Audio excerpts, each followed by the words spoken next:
Hey, what's up everybody? Welcome back to our channel. Today I'm going to be discussing scissors and haircuts. So I've done a lot of videos on hair coloring and tips for you to color your hair at home. And now I'm getting a lot of questions on cutting your own hair. This is really difficult. And not just because of the training that you're lacking if you're going to cut your hair at home, but because of the tools that you don't have. This video can also be for a lot of stylists out there who are watching who don't want to make the investment in scissors. Scissors are a very crucial part of the haircut. So scissors can range anywhere from $50 to $2,000, okay? The reason why they're so important is because when you go to cut the hair, if the scissors aren't sharp or aren't good quality, they're gonna push the hair before they can cut it. So here's an example of what it looks like with a pair of scissors that either aren't sharp or aren't really good quality. So as you can see, the scissors are pushing the hair forward before it's cutting it. What that does is it causes an uneven line.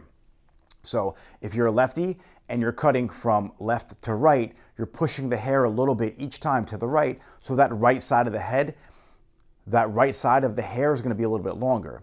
Now, if you're a righty and you're cutting from right to left, and your scissors aren't good quality, you're gonna be pushing that hair a little bit each time to the left.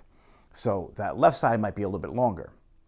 Now, when you're cutting your hair at home, not only is it difficult to hold your hair up in the right position to get the right angles, over direction, tension, there's so many different facets to a haircut that the average person at home doesn't really know.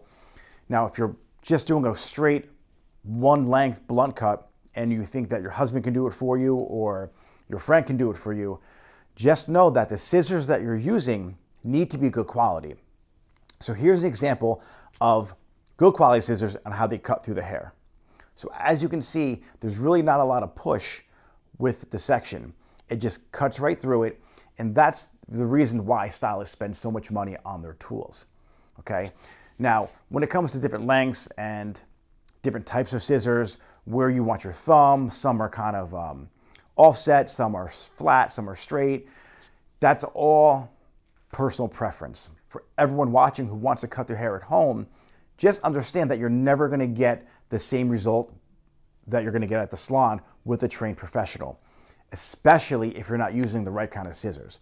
So if you do have some kind of natural talent and you feel like you can kind of handle a haircut at home or have one of your friends cut your hair, and you're using like a pair of scissors that your dad uses for his beard or your boyfriend uses for his beard, or something you picked up at Sally's or somewhere else on the shelf of a department store, trust me, that's not going to give you the result you want. So if you want to get a good haircut, okay, if you want a really clean line and an accurate precision haircut, you first need the tools for the job. So there's a ton of brands out there, Matsuzaki, Kasho, even like old school brands like Joel, Nick. There's a lot of really good brands out there that aren't too crazy expensive that will get the job done for you. And if you're a stylist, it's very important to invest in your craft. So make sure you do save up, buy those scissors. It really will make a difference in your haircut. So hope that tip helps. Any questions or comments, please feel free to leave in the comment box below. Make sure you click subscribe to the channel, click like or click follow. And any questions or comments, like I said, please leave in the comment box below. And I will see you guys next time. All right, thanks for watching.